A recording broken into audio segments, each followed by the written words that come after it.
Hello friends, let us resume our discussion on the categories of technique that are quite different from the ones that we have considered so far. Now if you could recollect, the overall mineral processing can be categorized into two. So that's what we saw in the introductory section of this course. Now these two categories of technique, one is referred to as liberation, the other is referred to as concentration. Now what essentially happens in liberation is you break down the large size particles into the smaller size fragment, and just by breaking or just by fragmenting these large size particles, you are liberating the locked in or the mineral that is surrounded by the impurities, which we refer to as gangs. Now even though just by fragmenting it you are able to separate the locked in minerals from the impurities or gang, the end product of this liberation is nothing but a mixture of the desired minerals and the impurities. So just through liberation alone we are not able to separate the mineral from that of the gang.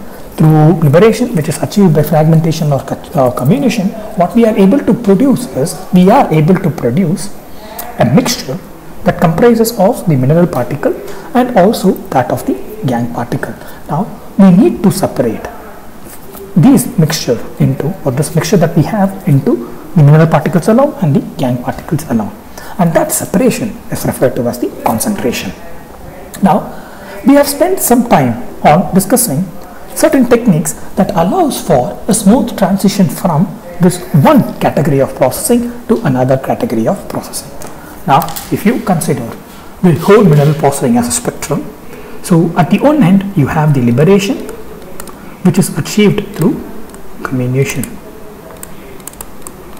and on the other end of the spectrum you have your concentration, and this concentration of course is associated with different techniques, and there are different techniques can be employed for this concentration or separation of the desired mineral from the gang. However, for the sake of our discussion, we considered one specific form of concentration, that is gravity separation, that allows for a smooth transition. So in this concentration, instead of considering any other technique, we focused on gravity separation for us to achieve a smooth transition from liberation to that of concentration. Now this particular techniques that allowed for the smooth transition is screening and classification. Now screening, of course, it's an integral part of liberation, it's an integral part of comminution, but it's because of its role it can be related to, because of its the operation it performs in the framework of comminution. Because of it's the nature of the operation is performed, you can see certain similarities between the screening and that of a specific concentration technique, which we refer to as gravity separation. And in addition to the screening, we introduce another process that is even more closer to that of the concentration technique, gravity separation, and this technique we refer to as the classification. Now we saw that the classification plays a specific role even within the framework of liberation. It ensures that it introduces between or amongst the grinding, it ensures that the sufficient reduction is achieved during grinding, and whatever output that is offered by the grinding process is rather the desired output is alone fed into, or it is alone, this desired output alone is rather transmitted into the next process. These things are ensured by the classification. Not all the output of the grinding is being transferred or is being considered for the next process, but rather in order to ensure that this right process is being, or the right category of particles, in order to ensure that the particles of the specific size range is translated or is moved to the next processing technique, classification is important. Now this in the framework of classification, while discussing about the classification, even in the previous lecture we saw that while classification can be associated with liberation, while classification can be employed in order to ensure that the right reduction ratio is achieved during grinding, while classification can also be employed in the framework of comminution to create a closed loop or a closed circuit in the communication chain, we saw in the previous lecture, even within the framework of gravity separation, the classification process, at least one form of the classification process is employed. So we saw that since gravity separation, it largely relies on the gravitational force for separating the mineral from that of the gangue, even though this process is capable of handling small sized particles, there is a limit below which the particles, when the particles assume a size that is below a certain limit, it rather reduces the efficiency of this concentration process. So therefore, in order to ensure that these small size particles that impact or that negatively affect the efficiency of the gravity separation is not involved in the gravity separation, is not being fed into the process of gravity separation, in order to remove these detrimental particles, we employ classification. So what we saw in the previous lecture was, as a preparation for gravity separation, it is required for us to remove a specific category of particles that have size less than that can be handled by gravity separation. So these particles, we refer to them as slimes, and the removing of these particles is achieved through a technique of classification that involves hydro, cyclone, and this whole process is referred to as de-slimming. So even though the classification can be discussed in the framework of communication, in the framework of liberation, as a preparatory process, the classification is also employed in the gravity separation. And now when we move on to the gravity, so you have a smooth transition from the liberation to the gravity separation, or a technique of concentration through screening and classification, and once you reach the gravity separation process, then the principle governing, the theory behind the gravity separation process is quite straightforward. What we essentially have is, we intend to separate the minerals from that of the particles when or by exploiting their difference in their density. So we can only use, or we can employ the gravity separation process only when there is a considerable difference in the densities of the minerals and gangue.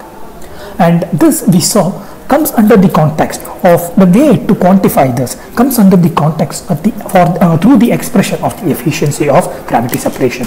So when we consider the efficiency of gravity separation, it includes the density of the dense or the heavier particle to that of the fluid particle, the density of the lighter particle to that of the fluids. So the ratio of this quantifies in a rather simplistic way the efficiency of the gravity separation. Only when this expression or the value of this efficiency is above a specific value, is above a specific limit, the gravity separation can be efficiently employed. So that means we need to have a sufficient difference between the density of the heavier particle, it could be gangue or mineral, and the difference should be between the density of the heavier particle, which could be gangue or mineral, or the density of the lighter particle. And again, both these differences should be in relation to that of the density of the fluid, the density of the medium in which these particles are suspended. So only when the specific criterion is satisfied, we will be able to use the process of gravity separation rather efficiently. Now once this theory or this fundamental understanding of the gravity separation is gained, now we can move into considering the specific techniques that are being employed to separate the mineral from that of the gangues using the principle of gravity separation. So what gravity separation gives us is, it gives us a framework, it gives us a principle which can be employed to separate mineral from that of the gangue. And again, this gravity separation can only be efficiently employed when there is a considerable difference between the heavier particle, the density of the mineral, and the density of the gangue in relation to the density of the medium. Now one way the gravity separation is achieved on an industrial scale is by using what we refer to, using a setup, using an equipment what we refer to as jigs. Now in order to understand the operation of the jig, we consider a schematic representation as shown in this figure. Now this is not how a jig looks like in an industrial scale, but this helps us understand the basic operation that is involved while in a jig.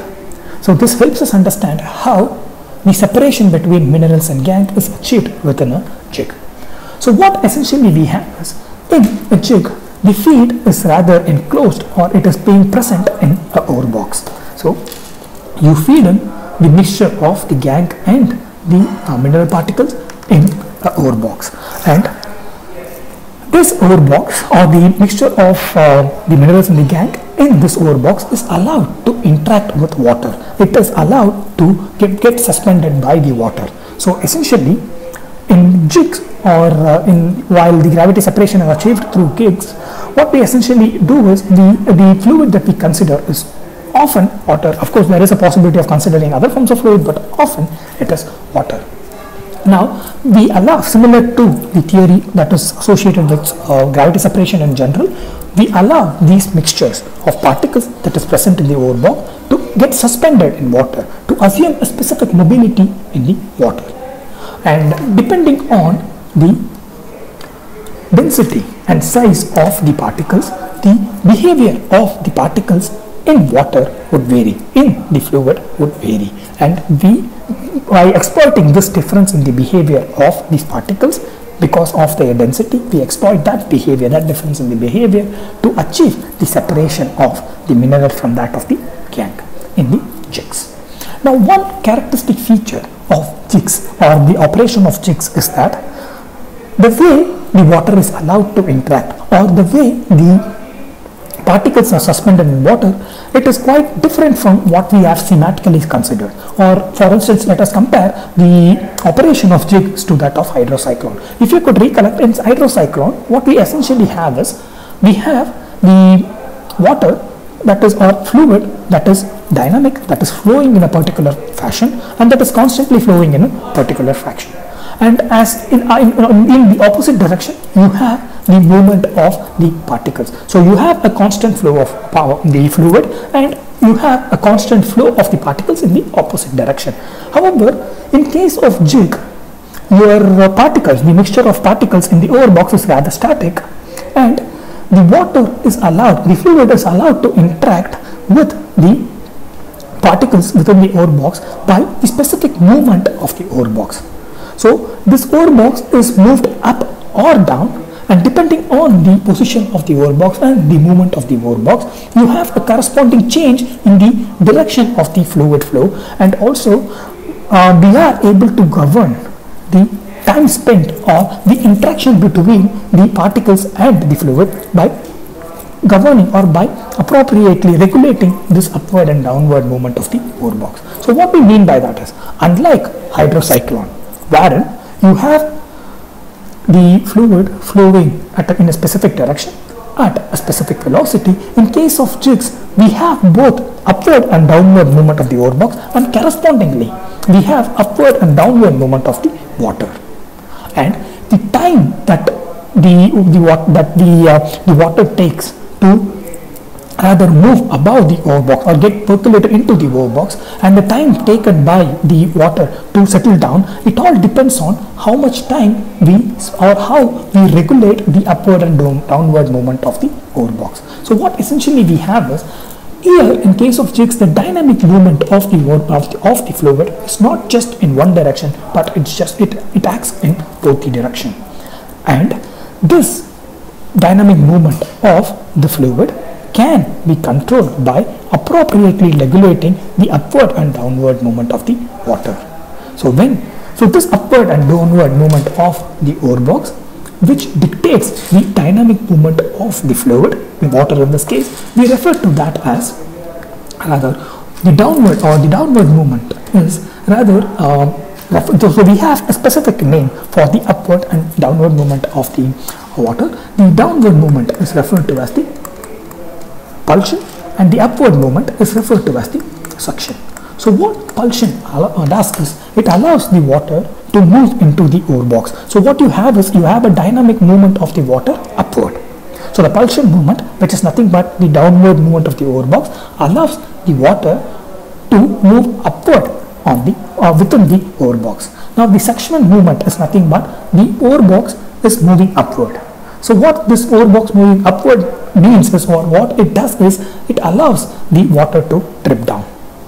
So this is what we have in the framework of the jigs. So we ensure that, or we allow the dynamic movement of the fluid through upward and downward movement through pulsion and suction movement of the overbox. The pulsion movement allows the particles, or allows the fluid to move into the overbox, whereas the suction movement, it removes the fluid that already is present in the overbox, and it allows the dripping down of the water. Now, by appropriately regulating this upward and downward movement, by appropriately choosing the time that is spent in the pulsion and suction action, we would be able to govern the amount of time the water is allowed to interact with the particles.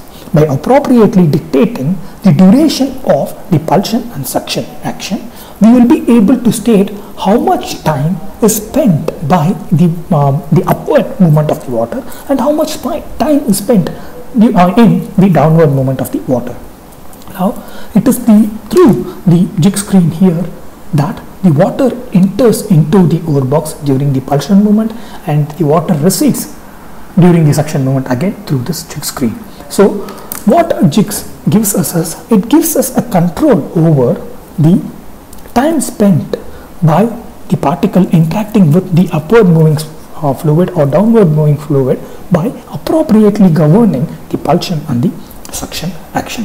So when you increase the duration of pulsion, what you are in principle doing is, you are increasing the interaction of the particles with the upward movement of the fluid. When you are increasing when you are reducing the pulsion duration and increasing the suction duration, what you are essentially doing is, you are reducing the time that is spent by the particles and the interaction that is achieved by the particles with the upward movement of the fluid.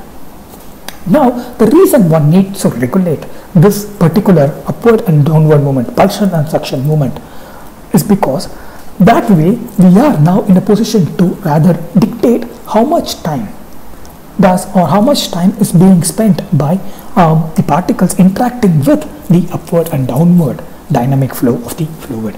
And in few minutes we will see why it is necessary for us to regulate or to govern the interaction of the particles with upward and downward movement of the fluid. We will see why it is relevant to us, particularly in the framework of the jigs.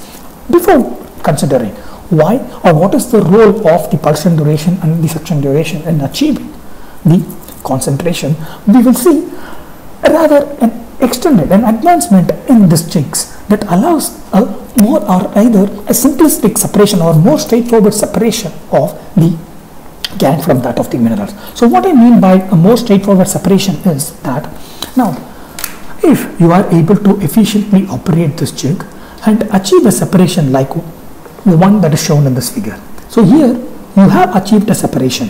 Now you are essentially you have the heavier particles that occupy the lower strata, the lower section of your overbox, and the lighter particles occupying the upper section of your overbox. Now you have separated within the overbox, you have separated the heavier and the lighter particle. Now for further processing, you need to rather separate these different strata of particles physically.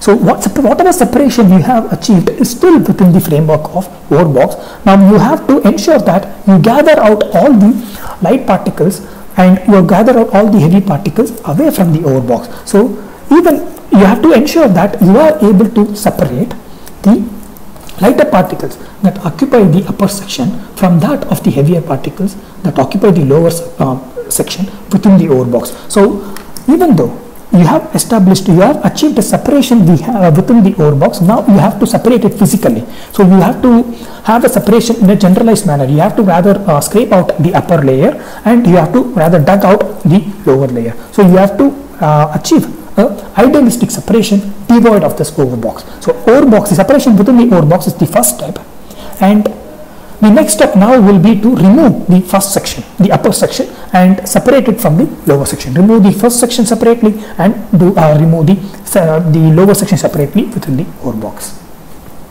Now, then in the current state, in the current separation, in the current setup, where you have the upper section occupied by the lighter particles and the lower section occupied by the heavy particles, achieving such separation away from the ore box is quite difficult.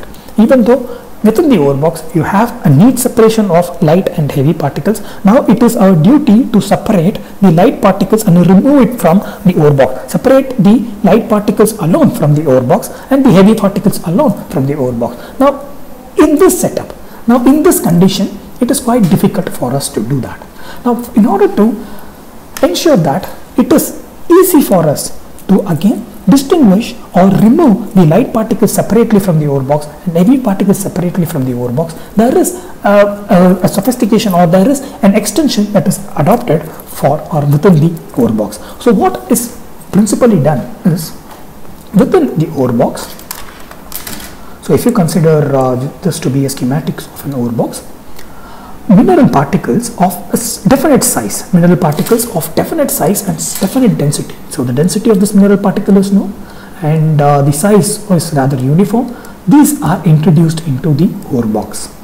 So you introduce the particles, mineral particles of a specific density and a uniform size into this ore box, and this density of these particles that you voluntarily introduce, this has nothing to do with the mixture. So this is an external particles. So these external particles are rather already present within the ore box, and you introduce it because, and these density, it's rather critical for us to note that, or to be informed of that.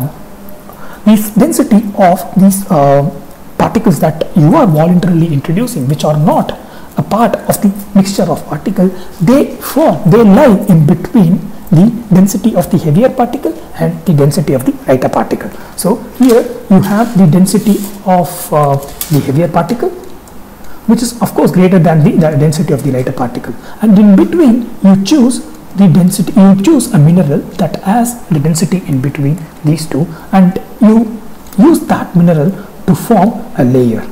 Now the reason we have this layer is because the dense particle then will percolate through this layer and gets accumulated below this layer.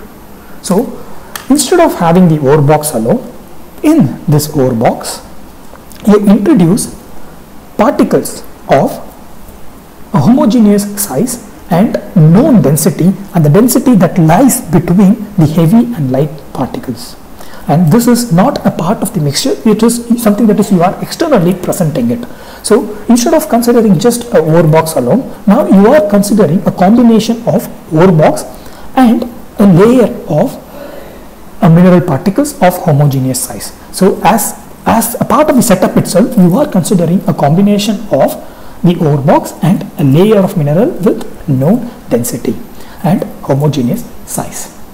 Now the reason we consider such a setup, because now the heavier particles with density greater than these red particles that we have imposed on our own, because of the difference in density, these heavier particles that are the part of the mixture, they get settled down below this external layer which we have introduced.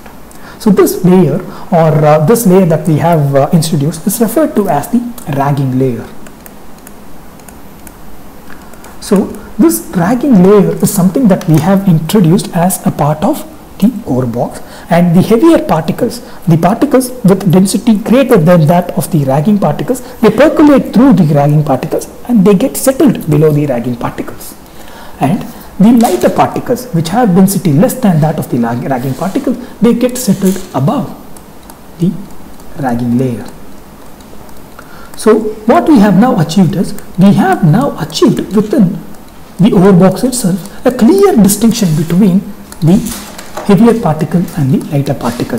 So the collection of particle below the ragging layer, it forms the heavier particle, and the collection of particles above the ragging layer will form the lighter particles. And now it is easy for us to remove the lighter particles separately and to remove the heavier particles separately. So in order to enhance the separation. And in addition to that, in order to enhance our removal of the separated particles, we introduce a layer of minerals with a specific density that falls in between the density of the light and heavy particles that are present in the mixture and of a homogeneous size. And when we introduce such a layer, which is referred to as the ragging layer, when you introduce such a layer, in addition to the separation, we are now in a position to easily distinguish the heavier particle from that of the lighter particles. This allows us a clear separation of, a clear removal of the lighter particles and a clear removal of the heavier particles. And this process as a whole is referred to as ragging, and this layer is referred to as the ragging layer. Now, when compared to the original ore box, even though the separation is achieved, the separate removal of it, the distinct removal of the lighter and the heavier particle is quite tricky. Now, by introducing this ragging layer, it becomes much easier, and it becomes more efficient to remove, or rather straightforward to remove the lighter particles from that of the heavier particles. Now, while discussing the operation of the jigs, we saw that the overall operation, or it is important for us, or we need to have a control over the time spent by the particles interacting with the upward flow of the fluid or water in this case, and the downward flow of the water in this case. So we need to have a control over the time that is spent by the particles interacting with the fluid or water.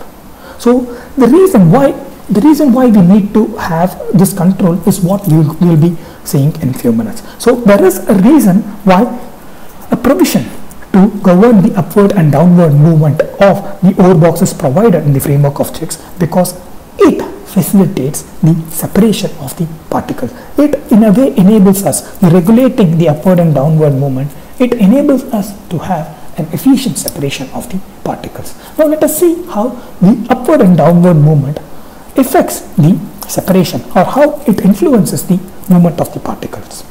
Now, when you consider, so here is a schematic representation of the particles, the mixture of particles that we feed into our ore box. So in the jigging point, when we consider the mixture of particles in the framework of jigs, you have this mixture of particles in the ore box. Now, this mixture of particles, of course, they will be of different sizes, and also they will be of different densities. Now, it is our the primary goal for us is not to separate the particles based on their sizes, but it is our primary goal to separate particles based on their density. So, in order to do that, in order to ensure that the separation is achieved not based on the sizes, but in order to but based on their densities, because the mineral, and again they have their own characteristic densities, this can only be done by appropriately regulating the upward and downward movement of the ore box, or appropriately regulating the pulsion and the suction movement. Now, if you could recollect, while we are considering the introduction, the theory behind the gravity separation, in addition to, we saw that in addition to the density, there is a role that is being played by the size. Now, this role is not an increase or decrease in the mass of the particle, but the role of the size is due to the mobility it offers to the particles. So, depending on the size and shape, the mobility of the particle in a given medium would vary. So, therefore, in order to account for the mobility dependence of a particle to its size, and in order to ensure that despite this difference in the mobility, we are able to separate the particle of a given density from that of a particle of a different density, we have to appropriately regulate the movement of the pulsion and suction action. So essentially, what we want to do is, our goal is to achieve the separation of particles based on their densities, not based on their sizes, because it is through the density we will be achieving, or we will be separating the concentrate, that is the mineral particle, from that of the gangue. However, unfortunately, the principle that we use for separation is the movement of the particle, and this movement is also influenced by size. So in order to ensure that our separation is largely dependent on the densities and not much dependent on the size, we have to regulate the pulsion and suction movements or actions. So even though the size plays a role in influencing the movement of the particles within a given fluid, and it is the movement that we are interested in to separate the mineral from the gangue, we appropriately regulate the pulsion and suction action in such a way that the separation is largely dependent on density, not on the size of the particles. And that's the reason in the framework of Gibbs we have the provision for appropriately dictating the upward and downward movement of the overbox.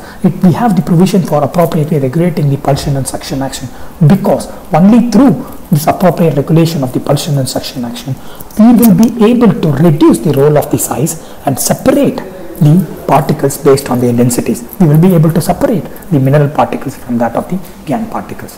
Now, how this is achieved is by considering the individual interaction of the particles with the fluid. Now, supposing if I consider an initial state something like this, which comprises of the particles with different densities and different sizes. Now, when my duration of interaction with the fluid, when my pulsation action or my pulsion action, when the amount of time that the particle spends interacting with fluid is less, then their separation is largely governed by density.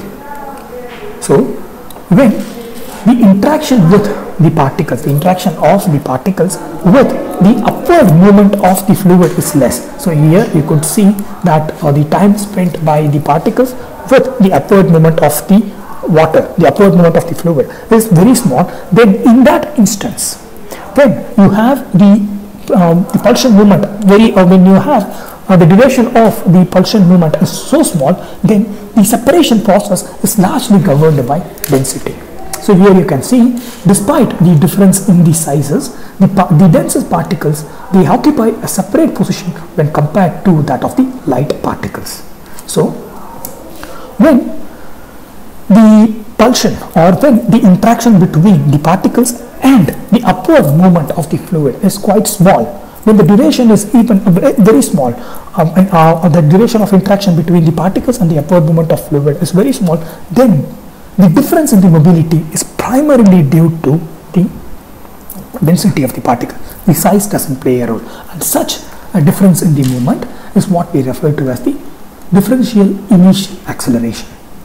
Now, what differential initial acceleration means is that you are creating a condition wherein the interaction between the upward movement of the fluid and the particles are, the time of interaction is very small, it is less than a second. And in that case, we will be able to achieve a separation that is purely based on density.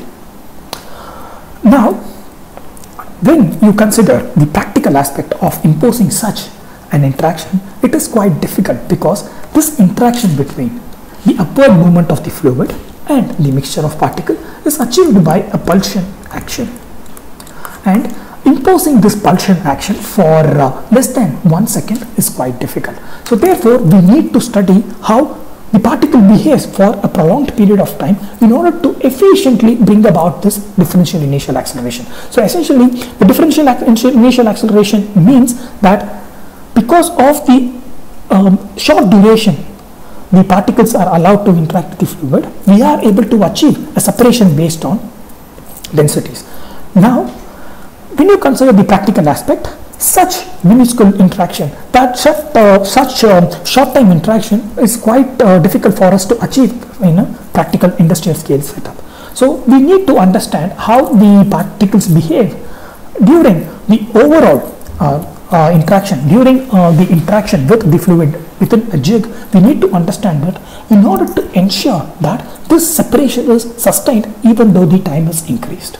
So let us see what happens if we are not able to achieve such short time interaction. If we prolong the time, then what happens is these separated particles then now get, or when you increase the time of interaction between these separated particles, then they now have sufficient time to have the interaction or to allow the interaction of the forces. Now this is an instantaneous separation.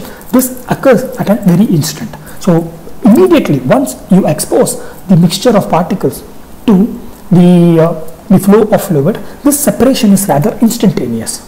And this instantaneous separation, so this separation is rather instantaneous, and this instantaneous separation is primarily governed by difference in the densities.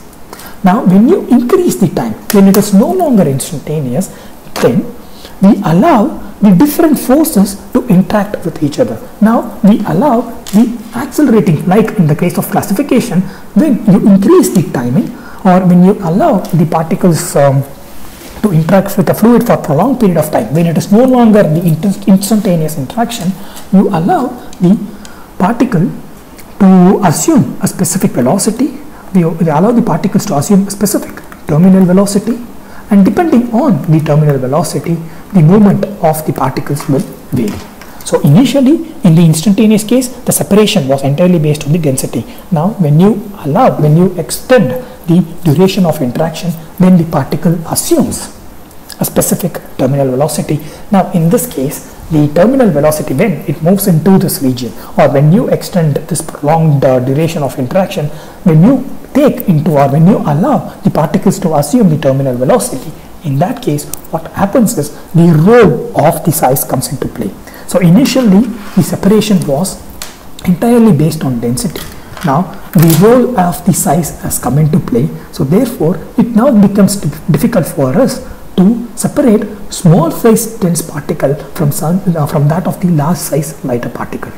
So when your duration is instantaneous, your separation is rather based on density alone. When you slightly prolong the time, what happens is the particle assume a terminal velocity, and now this terminal velocity means the size of the particle, or the mass of the particle also comes into play. The size of the particle also comes into play. So what we mean by size of the particle coming into play is that the smaller size dense particle occupy a position that is similar to that of the larger size light particles. So smaller size heavy particles, they occupy a position more or less similar to that of the larger size light particles. So what we need to do is we need to strike a right balance between this process of hindered settling, wherein you have the particle assuming a terminal velocity and then settling, to that of the differential initial acceleration. So we need to strike a right balance in such a way that it is practically possible for us to achieve an instantaneous interaction and a separation based on density, and but not so prolonged that the role of the size comes into play. So we need to rather regulate our suction and pulsion action in such a way that even though it is rather practically instantaneous, it is not so much prolonged that the particle assumes a terminal velocity and the role of size comes into play. Now when you consider the final stages, if you keep on prolonging this process of interaction, the final stage of settling would be of the sort where irrespective of the density of the particles, irrespective of the densities, now the particles tend to rather accommodate themselves in such a way that the downward layer, the bottom layer, is rather dense. Now when you have a prolonged condition, when you have a prolonged suction and pulsion event, so you have the combination of not just the pulsion, but you have the combination of suction and pulsion. When you have instead of having a setup, or instead of regulating the setup, you allow the particles to settle down in its own velocity, in its own terminal velocity, you have a compaction that is occurring. So you establish a compaction, that is, your larger size particles will be surrounded by the smaller size particles so as to establish a compact layer at the bottom of the ore box. Now we are attempting to understand the different movements that are possible within the ore box. So initially what we have seen is when the interaction between the particles and the fluid are instantaneous, you have separation that is based on densities. However, such instantaneous is practically difficult.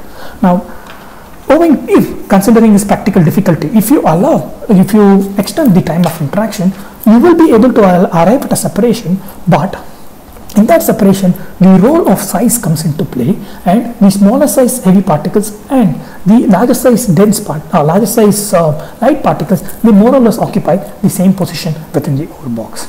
Now if you keep on prolonging the time of the pulsion action, and then you end it up with the suction event, the end product will be. So if you keep on prolonging the time and you end the process with, so this is the instantaneous, so that is the start of the stroke, meaning this is the instantaneous. So as you can see in the instantaneous, because of the instantaneous interaction, you have separation based on the density of the particles. So if you stop at this process, if you are able to just stop with the instantaneous interaction, you are in a position to separate the dense particles from that of the light particles. However, on the other end, you allow these particles to assume terminal velocity. You allow these particles, and after these particles assume the terminal velocity, you impose the, so you allow the particles to assume the terminal velocity in the pulsion action, and then you impose the suction action. So at the end of the stroke, what you would end up having is, you would end up having a compact layer, and this compact layer is nothing but a combination of large and small size particles. It has not much to do with the density, but it has everything to do about the efficient arrangement of the particles based on their sizes. So this is how generally the movement of the particle occurs within the fluid while you are considering the operation of jigs. So this is how these particles behave within the fluid during the operation of the jigs. So from this understanding, it is our responsibility to regulate the jigs in such a way that it is possible for us to have a separation of this form here.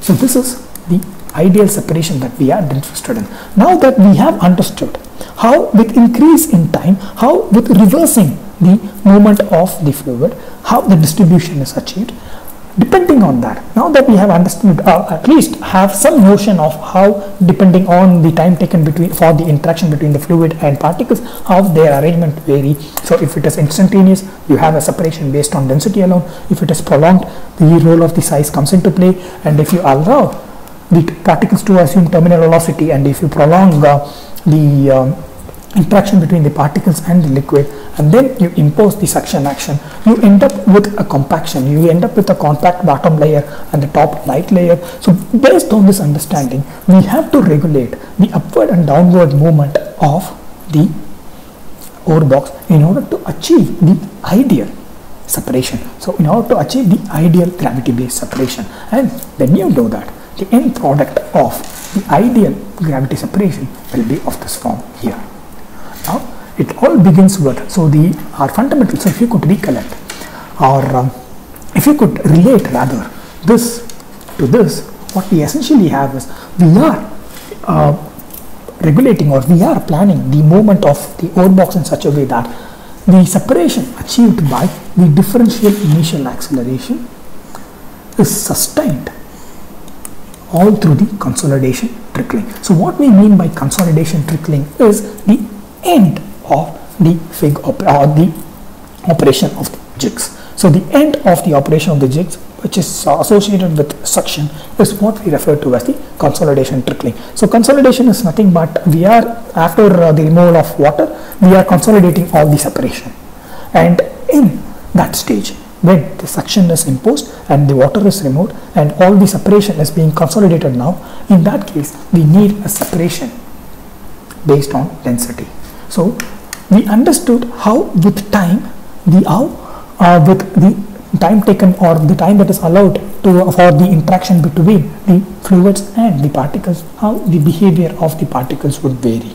Now having understood that, we need to formulate our suction and pulsion rule in such a way that whatever separation that has been achieved during the initial acceleration, during the differential initial acceleration, that is sustained till the consolidation stage.